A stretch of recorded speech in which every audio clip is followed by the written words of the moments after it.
GoForThe2.com, and with the Week 9 predictions, let's jump right into it. This Friday night, ACC battle between Miami and Boston College. Both teams haven't played in the series since 2012. More importantly, both teams will be coming out of a bye week for this matchup. New starting quarterback for Miami is Malik Rosier. He started week number 1 of the season. Mark Richt made the announcement in the bye week. When you look at Rosier as a whole, he's completed 52% of his passes, 781 yards, 5 touchdowns, 3 interceptions. This is a Miami offense that's averaging 188 rushing yards per game, and more importantly, attacking opposing defenses vertically, passing for 211 yards through the air. This is a Miami offense that's averaging 43% of their third down opportunities, and will look to attack a Boston College defense giving up 156 rushing yards per game and 227 passing yards to opposing offenses and quarterbacks in this ballgame. To me, this game comes down to the speed of Miami, both offensively and defensively. Miami is converting 43% of their third down opportunities, while Boston College is holding opposing offenses to 36% of their third down attempts. Boston College traditionally struggles with speed teams in terms of teams that could stretch them in the passing attack over the top, and I think that's the matchup you'll see play out in this ballgame. But when you look at Miami's defense, I think they hold a significant advantage over Boston College's offense heading into this ballgame. Miami's allowing 108 rushing yards per game, and more importantly, holding opposing quarterbacks to only 130 passing yards against them throughout the season. Miami does have the number 1 ranked third down defense in college football, holding opposing offenses and quarterbacks to 20% of their third down opportunities. Miami as a whole, +3 in turnover margin, and more importantly, does have 25 total sacks as a defensive unit. When you look at Anthony Brown and Boston College as a whole, Boston College is very balanced. They're rushing for 227 on the ground. They're also passing for 220 through the air, and Brown has completed 58% of his passes, 14 touchdowns, 4 interceptions. But I think Miami forces turnovers, but more importantly, jumps up early and forces Boston College to match them score for score. I don't think they can do it. In the end, I do think the Hurricanes get a convincing 38-17 road win over the Eagles this coming Friday night in Chestnut Hill. We'll stick in the ACC. It's Clemson and Florida State. Clemson's won 3 of the last 5 over the Seminoles by 10 points per game and picked up this win last year in Death Valley, 31-14. That game was a lot closer through 3 quarters than people think. It was a wet field, and Florida State's defense kept them in that ball game from start to finish.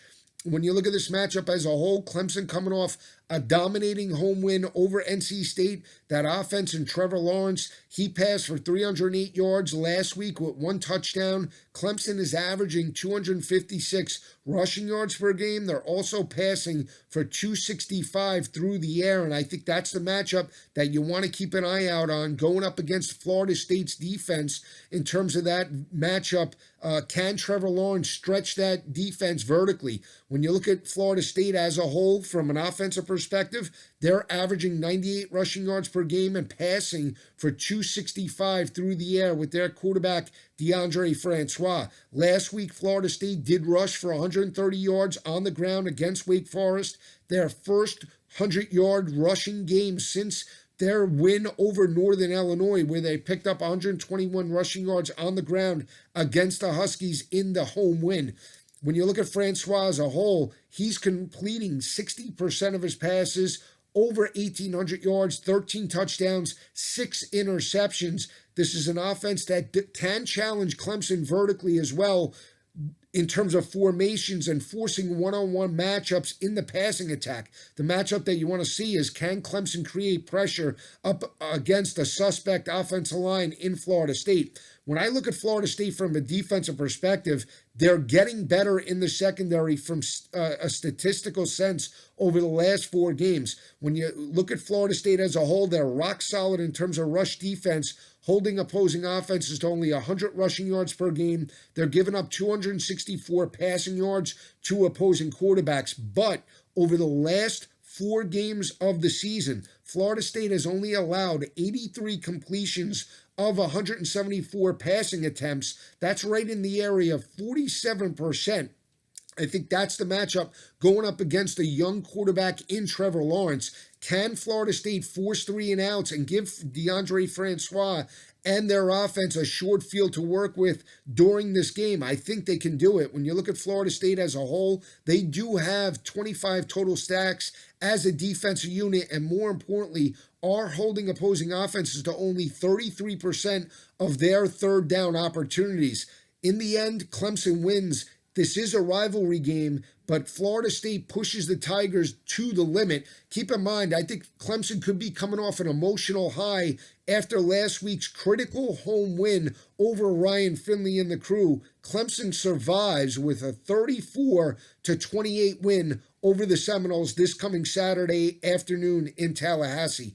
Another critical battle. It's in the SEC. It's an under-the-radar SEC game that I think two teams are going in opposite directions. We're talking about Vanderbilt on the road against Arkansas in this ballgame. Arkansas, Ty Storey will play in this ballgame. Last week he was out, was banged up, but they didn't miss a beat. Arkansas did win against Tulsa 23-0. On the flip side, Vanderbilt, they had a tough road game against Kentucky. Were in that matchup every step of the way and lost 14-7 on the road to Benny Snell and the Wildcats in Lexington. When you look at Vanderbilt as a whole, this is back-to-back road games for the Commodores. But more importantly, I break down this game in terms of the rush defense for Vanderbilt. Over the last 3 games now, Vanderbilt has lost 3 straight to Georgia, Kentucky, and Florida. Georgia, Florida, and Kentucky in that order. Against Georgia, they allowed 219 rushing yards. Against Florida, they allowed 290 rushing yards. Against Kentucky, they allowed 280 rushing yards. They're starting to wear down against bigger physical offensive lines within the conference. They now go on the road to still face a bigger physical offensive line in Arkansas. Arkansas sitting at 2-6, but is starting to buy in to Chad Morris's offensive and defensive schemes. They're getting better as the season progresses. When you look at a rushing offense for Arkansas as a whole, they picked up 172 against Alabama, the top-ranked Alabama Crimson Tide. They were still able to rush for 172 yards on that team. They picked up 299 against Ole Miss 2 weeks ago, and then did rush for 180 last week against Tulsa. This is still a big physical offensive line that Brett Bielema recruited while he was the head coach there. When you look at Vanderbilt as a whole as well, they're allowing 47% on third downs as a total defensive unit. That's one of the worst statistical defenses in the SEC and in college football. As long as Arkansas can maintain drives, I think they score a ton of points, and I think Arkansas does get a convincing 17-point home win over Vanderbilt in this matchup. Let's stick in the SEC. It's a night game. It's South Carolina coming out of a bye week against Tennessee. Tennessee has won 3 of the last 5 over the Volunteers by 2.6 points per game. When you look at this ball game last year, South Carolina did pick up the 15-9 road win over Tennessee in Knoxville. When you look at South Carolina, they're averaging 153 rushing yards on the ground. And more importantly, their quarterback, Jake Bentley, is completing 60% of his passes, 10 touchdowns, 7 interceptions. Defensively, South Carolina is holding opposing offenses to 24% on third down situations, but I do not like that they're -5 in turnover margin and not forcing a lot of turnovers this year. When you look at Tennessee as a whole, they got blown out by Alabama at home, but are still playing into and buying into the offensive scheme for Jeremy Pruitt and the offensive staff. Over the last couple of weeks against Auburn and Alabama, Tennessee's been able to move the football vertically. They put up 328 yards against Auburn. They put up 228 against Alabama and have thrown 6 touchdowns and no interceptions through the last 3 games. This is a rivalry game. It's a conference game. Even though Tennessee is coming off a disappointing home loss and South Carolina is coming out of a bye, I like Tennessee to push South Carolina to the limit. In the end, I do feel Tennessee picks up a 27-24 road win over the Gamecocks this coming weekend. Let's stick in the SEC. Georgia and Florida. It's the world's largest cocktail party. Georgia picked up this win 42-7 last year against the Gators. Florida as a whole, they're dominating opponents on the defensive side of the ball, holding opposing offenses to around 160 passing yards per game. And they're a methodical offense, averaging around 190 rushing yards per game, passing for around 211 through the air with their quarterback, Felipe Franks. When you look at the flip side, Georgia balanced, rushing for around 235 with Swift and Holyfield, and passing in the area of about 230 with their quarterback, Jake Fromm. He's thrown for 16 touchdown passes on the year. I think it's the speed of Georgia from an offensive perspective. Their playmakers, Hardeman, Ridley, Godwin at the wide receiver position. I think they could stretch Florida's defense vertically. I don't think Florida has seen a lot of speed on the perimeter in terms of the games that they won. You can look at Mississippi State and LSU, different types of offenses. I think Georgia's going to spread Florida and in terms of formations, and then pass on first and second down to open up running lanes in that ball game later in that matchup. I still think Kirby Smart is a solid defensive game planner with the extra week of preparation. Even though he's going up against Dan Mullen, Georgia does get the convincing 14-point win over the Gators this coming Saturday in the cocktail party. Two Big Ten games on tap. Critical battle. You got Iowa on the road to face Penn State. I picked against Penn State last week with Indiana. They didn't disappoint. They had the football trailing 33-28 and had an opportunity to pick up that home win over the Nittany Lions, but could not do it. When you look at Iowa as a whole, they lost both of these games to Penn State over the last couple of years. They lost 21-19 in Iowa City last year. 2 years ago, they lost that matchup 41-14 in Beaver Stadium. When you look at this team as a whole, Penn State is 16-2 at home since 2016. Yes, 16-2 since 2016, and have won those 16 games by 25.2 points per game. The only two losses have come this year in the fourth quarter against Ohio State and Michigan State. They lost Ohio State 27-26. They lost Michigan State 21-17 within the last 2 minutes of the game in each of those ball games. But I think this is a tale of two teams as well. You look at Iowa as a whole defensively, holding opposing offenses to 79 rushing yards per game, only 173 passing yards to opposing offenses, and holding opposing offenses to 32% of their third down opportunities. When you look at the last three games against teams like Minnesota, Indiana, and Maryland, every one of those opponents failed to rush for over 100 yards.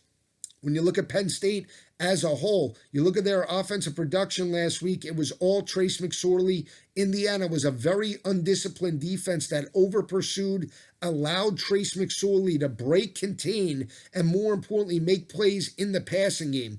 Iowa might not have as much team speed as Penn State, but they are disciplined. They'll maintain their gap integrity and not allow Trace McSorley to beat them on the perimeter. They'll force him into the pocket, and as a pocket passer this year, he's only completing 54% of his passes. I think that's the matchup that you want to see play out. More importantly, Penn State converting only 36% of their third down opportunities. Last week, they converted 5 of 15 attempts, which is 33%. But at home, they're only converting 30% as an offensive unit. Now, when you look at the flip side with Iowa, they're rushing for 165 yards on the ground and are averaging close to 220 passing yards per game with their quarterback, Nate Stanley, that has completed over 60% of his passes, 16 touchdowns, 6 interceptions. But this is still an Iowa offense that's converting 48% of their third down opportunities. Iowa doesn't have a lot of flashy names,